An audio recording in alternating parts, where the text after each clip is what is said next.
kenalin kami dari kelompok 9 saat ini sedang mengerjakan tugas proyek Sistem Pengendalian Manajemen kelas B mengenai analisis video Lurah Berasa Menteri.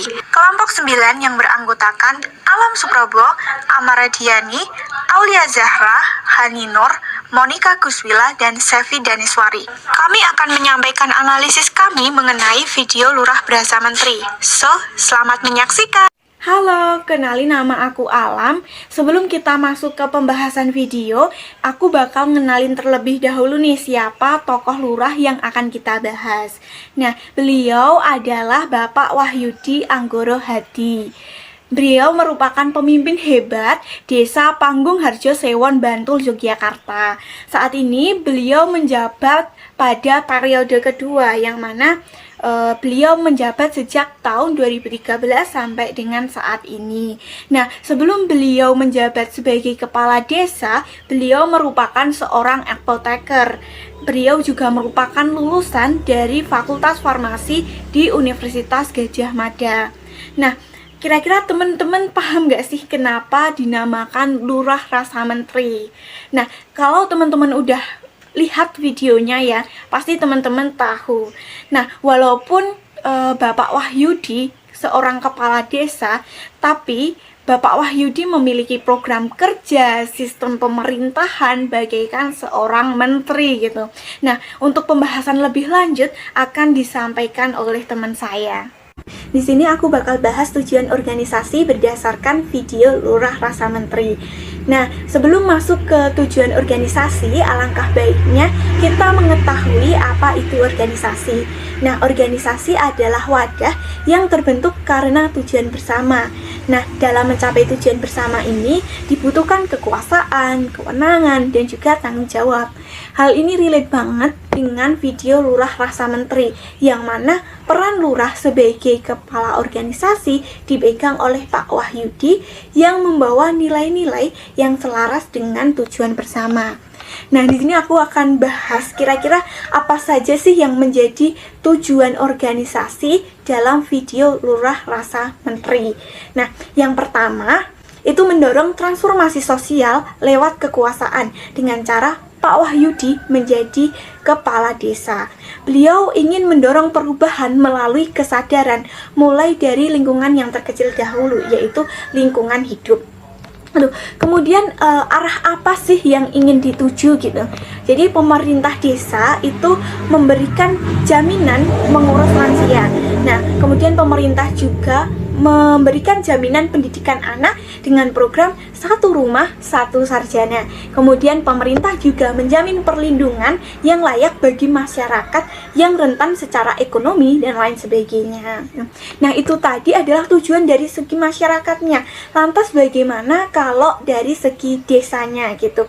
Jadi yang pertama itu membangun kemandirian dari sisi desanya.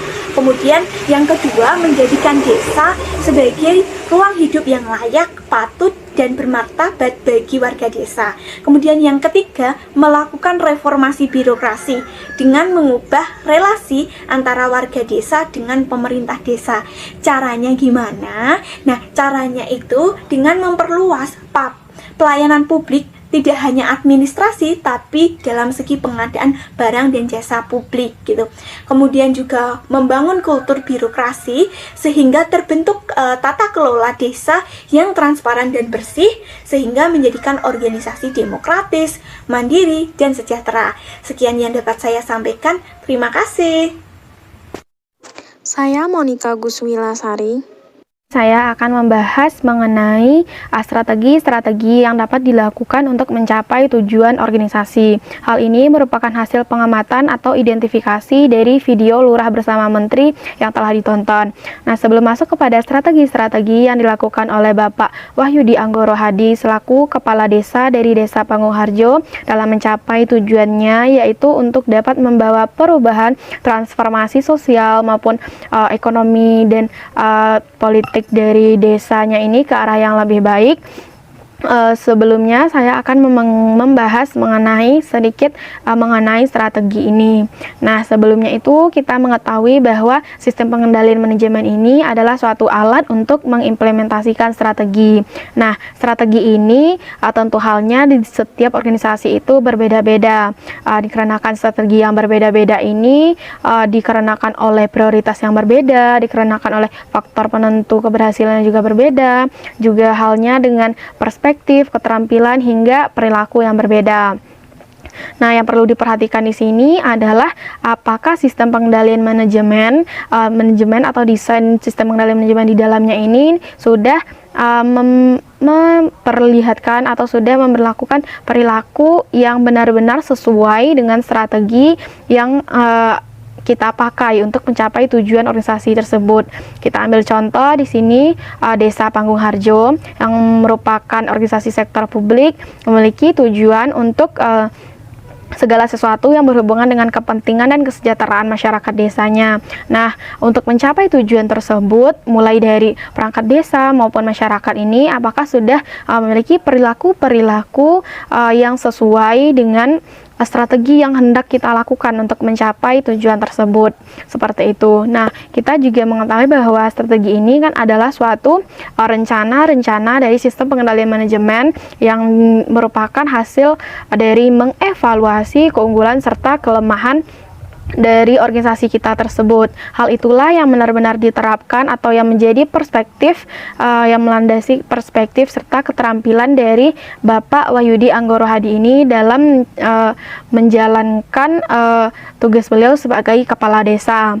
Nah, dari video yang di YouTube yang telah ditonton itu dapat kita ambil kesimpulan bahwa strategi-strategi yang beliau lakukan itu, yang pertama itu beliau memberlakukan sistem reformasi birokrasi yang benar-benar baik. Contohnya di sini adalah beliau menerapkan sistem pemerintahan yang bersih, yang bertanggung jawab, dan juga transparan.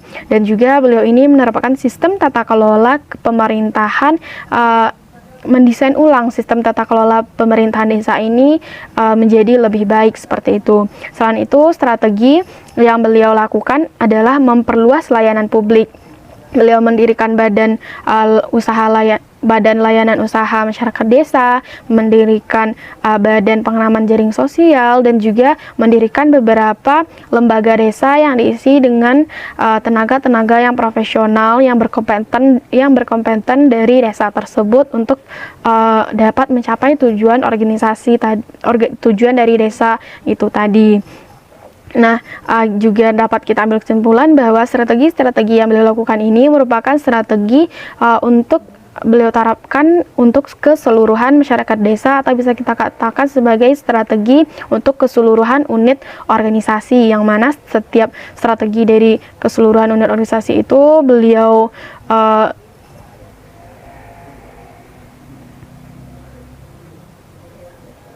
rumuskan terhadap masing-masing dari tugas lembaga-lembaga tadi itu.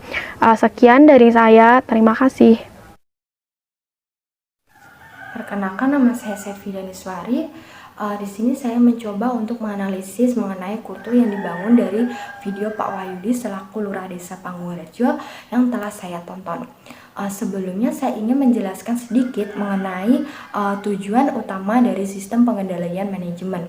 Nah, tujuan utama dari sistem pengendalian manajemen adalah memastikan sejauh mungkin tingkat keselarasan tujuan yang tinggi dalam proses yang sejajar dengan kepentingan pribadi yang sekaligus merupakan kepentingan perusahaan atau organisasi. Nah, ada faktor-faktor yang mempengaruhi keselarasan tujuan, yang mana faktor tersebut dibagi menjadi dua, yaitu faktor eksternal dan internal. Nah, faktor eksternal adalah norma-norma mengenai perilaku yang diharapkan dalam masyarakat, di mana organisasi menjadi bagiannya. Norma ini mencakup sikap atau etos kerja, keaulatan, semangat, dan sebagainya. Nah, kemudian ada faktor internal. Faktor internal merupakan faktor yang berasal dari dalam perusahaan itu sendiri. Faktor ini meliputi budaya, gaya manajemen, organisasi informal, dan persepsi serta komunikasi. Nah, di sini saya ingin mengaitkan salah satu faktor internal keselarasan tujuan, yaitu budaya atau kultur, dengan kultur yang dibangun oleh Pak Wahyudi selaku Lurah Desa Panggung Harjo. Nah, seperti yang kita ketahui, kultur atau budaya merupakan faktor terpenting dari sebuah organisasi atau perusahaan itu sendiri, yang meliputi keyakinan bersama nilai-nilai hidup yang dianus, norma-norma perilaku, serta asumsi-asumsi yang implisit diterima dan secara eksplisit dimanifestasikan di seluruh jajaran organisasi. Nah, menurut Robin dan Jatske tahun 2008, kultur organisasi mengacu pada sebuah sistem makna bersama yang dianut oleh para anggota yang membedakan organisasi tersebut dengan organisasi lainnya. Yang dimaksud sistem makna bersama adalah sekumpulan karakteristik kunci yang dijunjung tinggi oleh organisasi tersebut. Nah, dari video yang saya lihat bahwasanya Pak Wahyudi mencoba untuk mendobrak budaya lama aparatur pemerintah desa yang sudah puluhan tahun mewabah. Cara beliau untuk menerapkan kultur baru di Desa Panggung Harjo dimulai dari hal-hal kecil, yaitu memberikan contoh langsung bagaimana bersikap secara konsisten, seperti datang pagi jam 8 dan pulang sampai sekurangnya jam 4 sore. Yang mana para aparatur kelurahan yang sebelumnya itu tidak disiplin karena mereka pulang sewaktu-waktu. Nah, hal ini membuat mereka perlahan-lahan disiplin. Hal tersebut tentu saja mencerminkan bahwasanya Pak Wahyudi ingin membangun budaya baru, yaitu disiplin. Selain itu, Pak Wahyudi juga mencoba membangun kultur organisasi baru yang berarti memperluas makna layanan publik. Hal ini dianggap penting karena dulunya hubungan masyarakat desa dengan pemerintah desa hanya sebatas hubungan administratif. Misalnya berhubungan dengan pemerintah desa hanya saat kartu pembuatan kartu tanda penduduk, surat pengantar nikah, pembuatan akta kelahiran, surat kematian, dan lain sebagainya. Di luar itu seakan tidak ada alasan bagi warga desa untuk berhubungan dengan pemerintah desa. Oleh karena itu, Pak Wahyudi mencoba memperluas pelayanan publik, mencakup juga pelayanan barang dan jasa publik.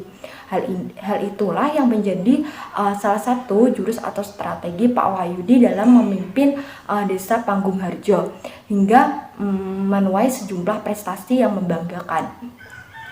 Dalam pembangunan kultur baru, organisasi sangat ditentukan oleh kapasitas politik dan kepemimpinan. Seperti yang telah dikatakan Pak Wahyudi, beliau mengatakan bahwasanya kenapa reformasi birokrasi meski sudah lama didengungkan tapi belum ada hasil yang signifikan, itu karena saat ditentukan kapasitas politik dan kepemimpinan, contohnya Surabaya dan Bandung, reformasi birokrasi berhasil karena kapasitas politik dan kepemimpinan Bu Risma dan Kang Ridwan Kamil sangat kuat. Jelas dari Pak Wahyudi. Sekian dan perkenalkan, saya Handi Nurlesisya. Di sini saya akan menjelaskan mengenai proses pengendalian manajemen yang diterapkan terkait dari video Lurah Desa Menteri. Nah, di sini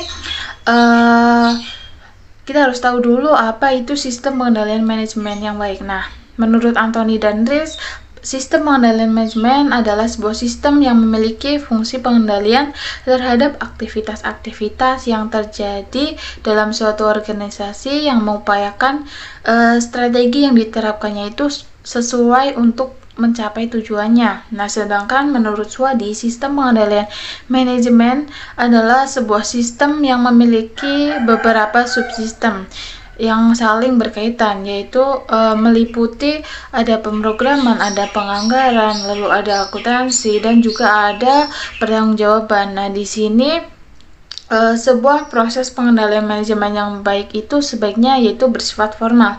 Nah, bersifat formal maksudnya ini melalui beberapa tahapan, yaitu yang pertama ada pemrograman, lalu ada penganggaran, lalu ada akuntansi dan operasi, lalu ada analisis dan laporan. Nah, terkait dari video Lurah Rasa Menteri, Pak Wahyudi Anggoro Hadi selaku Kepala Desa Panguharjo itu beliau memiliki visi mewujudkan pemerintahan desa yang bersih, transparan, dan bertanggung jawab dalam rangka mewujudkan masyarakat desa yang demokratis, yang mandiri, yang sejahtera, dan berkesadaran lingkungan. Nah, visi tersebutlah yang menjadi tujuan dan pegangan tolak ukur untuk menjalankan pemerintahan Desa Panguharjo. Nah, untuk mewujudkan visi tersebut, perlu adanya tata kelola pemerintahan yang baik. Nah, hal ini itu terkait dari kapasitas politik dan kepemimpinan pemerintahan itu sendiri. Sebuah kapasitas politik yang baik itu hanya akan lahir dari proses politik yang baik. Nah, untuk mewujudkan hal itu, perlu untuk memenuhi 5 persyaratan kapasitas. Yang pertama adalah kapasitas regulasi, lalu ada kapasitas distributif, ada ekstraktif, ada responsif, dan kapasitas jamin. Nah, di sini itu namun ada beberapa kendala, yang salah satunya adalah aparat desa itu sendiri yang memiliki kultur birokrasi yang buruk, yang lamban, lalu ada korup, dan ada bias kepentingan elit desa.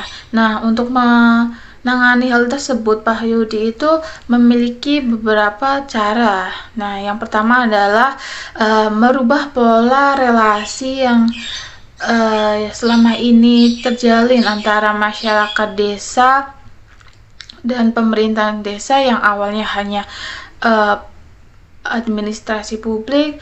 Nah, ini diperluas lagi dimensi pelayanannya, yaitu mencakup barang dan jasa publik. Nah, sehingga didirikanlah beberapa badan lembaga desa. Yang pertama adalah BUMDes, Badan Usaha Milik Desa. Nah, ini bergerak dalam jasa pengelolaan lingkungan, yang tujuannya itu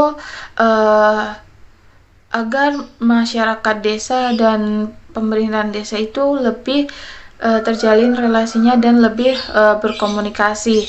Lalu ada Bapel JPS, Badan Pelaksana Pengaman Jaring Sosial. Nah, di sini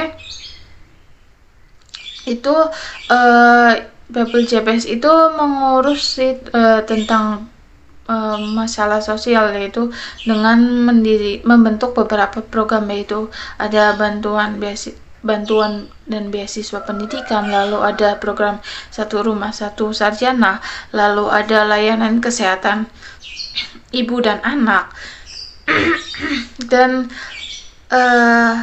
lalu untuk tahap kedua adalah melakukan penyesuaian tata kelola pemerintahan desa, yaitu dengan membudidayakan 11 lembaga-lembaga desa yang dimilikinya, yaitu dengan tujuan dapat memperluas ruang partisipasi dan memperbanyak orang-orang yang nantinya akan menopang Desa Panguharjo. Nah, untuk tahap ketiga yaitu membangun kultur birokrasi desa yang lebih baik lagi, yaitu di sini Pak Wahyudi menerapkan sistem pengendalian dengan sistem penggajian yang berbasis kinerja, sehingga aparat desa yang berkinerja baik itu berhak atas pendapatan yang baik pula. Ini disebut sebagai sistem pengunci yang mana nantinya akan memperbaiki kinerjanya dan lalu untuk mengolah kembali karakter kepemimpinan aparat desa. Nah, di sini dari berbagai masalah yang terjadi di Desa Panguharjo, kuncinya itu adalah pada keluarga. Nah, akar dari masalah itu jika ditarik kembali adalah keluarga, sehingga untuk memperbaikinya juga berawal dari keluarga. Nah, dengan mendirikan atau membentuk berbagai program-program yang akan mensejahterakan keluarga. Nah, dengan seperti itu, dengan proses pengendalian yang seperti ini diharapkan dapat mencapai tujuan visi dari pemerintahan Desa Panguharjo. Baik, selanjutnya yaitu struktur organisasi yang digunakan.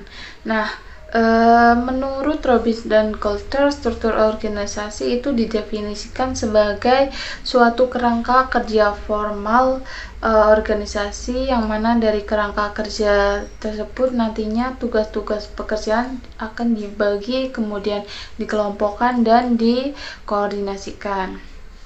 Dalam Desa Pangungharjo itu menggunakan struktur organisasi fungsional, yang mana nantinya setiap kepala bagian akan bertanggung jawab atas suatu tugas atau fungsi tertentu. Nah, pemerintahan Desa Pangungharjo itu terdiri dari lurah desa dan pamong desa, yang mana pamong desa ini membantu berkedudukan sebagai pembantu lurah desa. Pamong desa terdiri dari sekretariat desa, lalu ada pelaksana teknis, dan juga ada pelaksana kewilayahan.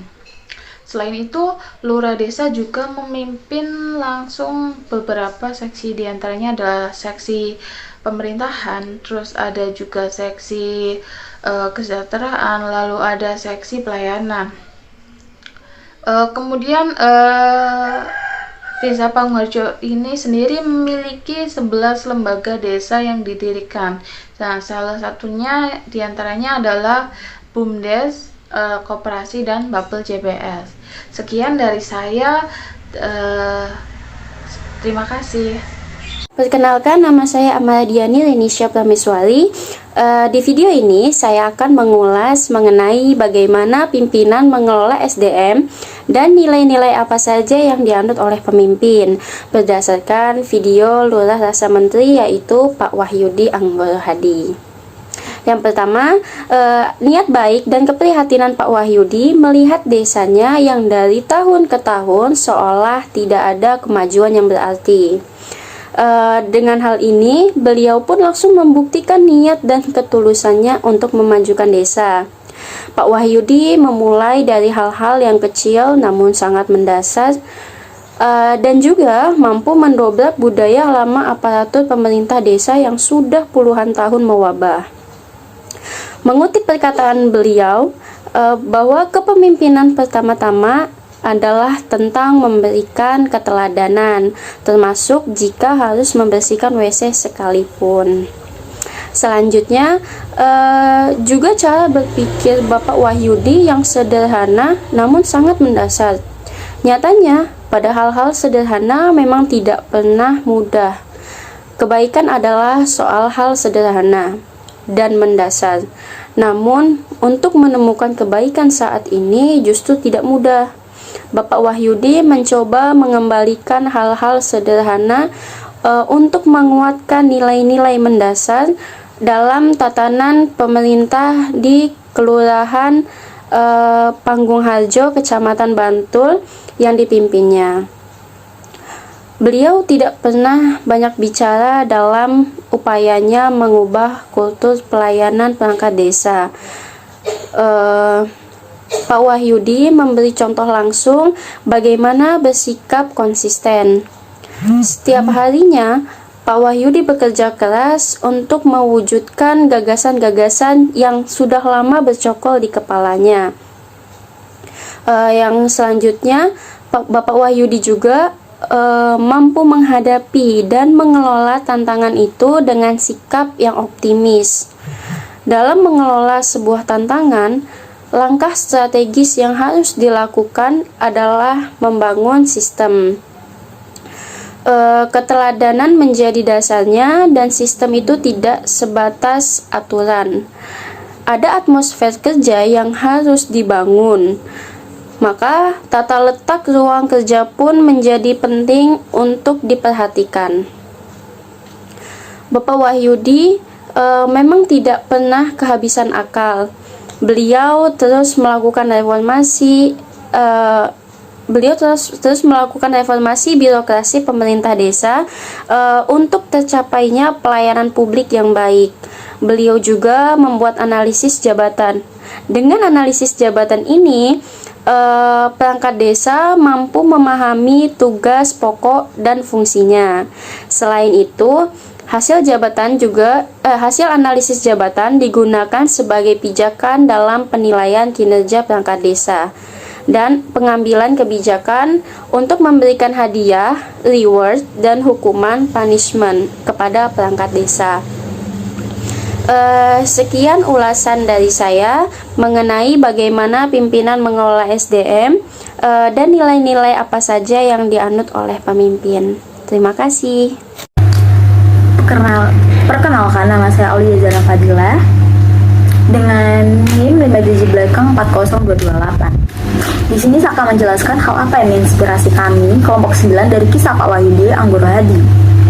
Sebenarnya banyak sekali hal yang menginspirasi kami dari kisah Pak Wahyudi Anggoro Hadi, dari hal yang mudah bahkan yang terlihat remeh sekalipun. Yang pertama itu cara pemikiran beliau yang kritis dan terbuka. Nah, di sini beliau ini berpikir bagaimana cara beliau menang melawan lawan beliau yang memiliki banyak uang dan juga rela mengeluarkan banyak uang. Nah, beliau ini berpikir bagaimana beliau dapat menghasilkan uang sebanyak yang lawannya keluarkan dengan pekerjaan beliau untuk masyarakat desa. Nah, itu sangat mengagumkan. Karena itu menunjukkan ketika pemikiran kita terbuka, hal yang dipikirkan orang lain yang tidak mungkin pun menjadi mungkin. Apalagi dengan pendidikan yang beliau dapatkan dan juga pendekatan yang beliau lakukan dengan masyarakat, itu sangat membantu. Karena semua yang beliau lakukan di sini hanya untuk kepentingan desa. Nah, selanjutnya itu cara Bapak Wahyudi Anggoro Hadi ini menunjukkan kalau beliau itu pantas menjadi pemimpin. Nah, baik dari segi kepribadian beliau yang jujur, strategi yang beliau gunakan untuk kepentingan desa dan masyarakat desa, dan juga sifat beliau yang mengayomi masyarakat di desa. Nah, yang ketiga itu ada beliau tuh selalu memikirkan berbagai hal untuk kepentingan desa dan masyarakat desa, baik dari segi kesehatan seperti kesehatan ibu hamil, ibu melahirkan, dan ibu nifas, habis kesejahteraan, baik kesejahteraan dalam hal tabungan masyarakat untuk kedepannya, asuransi, dan juga pendidikan untuk anak-anak. Selanjutnya itu ada keamanan dan kenyamanan. Nah, keamanan dan kenyamanan ini beliau tunjukkan dengan cara melepas masyarakat dari jeratan rentenir. Itu salah satu keamanan dan kenyamanan yang membuat beliau ini pantas menjadi pemimpin. Lalu dan juga beliau ini memikirkan hubungan politik untuk desa dan pemerintahan. Yang keempat itu memberikan contoh kepada rekan kerja, masyarakat sekitar, dan itu dengan memulainya itu dari diri sendiri. Nah, ini bukan hal sulit, tetapi banyak sekali pemimpin yang belum bisa menerapkan ini, dan juga bukan sesuatu hal yang penting, tapi tidak bisa dianggap remeh. Nah, dengan beliau melakukan ini, banyak sekali masyarakat yang awalnya tidak percaya menjadi percaya, rekan kerjanya yang awalnya kontra menjadi pro, karena beliau menunjukkan kalau ini saya lakukan, saya harap kalian mengikuti saya karena saya akan seperti ini seterusnya. Yang dimana beliau menunjukkan dari beliau datang awal dan pulang terakhir, membersihkan WC dan lain-lain. Lalu yang terakhir itu berpegang teguh terhadap apa yang beliau janjikan, di mana beliau ini menganggap janji yang beliau ucapkan dan sumpah yang beliau lakukan saat dilantik menjadi lurah itu adalah hal yang keseharusan yang dilakukan. Karena beliau sendiri mengistilahkan janji dan sumpah yang beliau lakukan itu adalah tali yang menjerat leher saya. Nah, sehingga semua yang beliau lakukan selama masa jabatannya itu adalah untuk kepentingan desa, untuk kenyamanan kesejahteraan masyarakat desa sendiri. Terima kasih.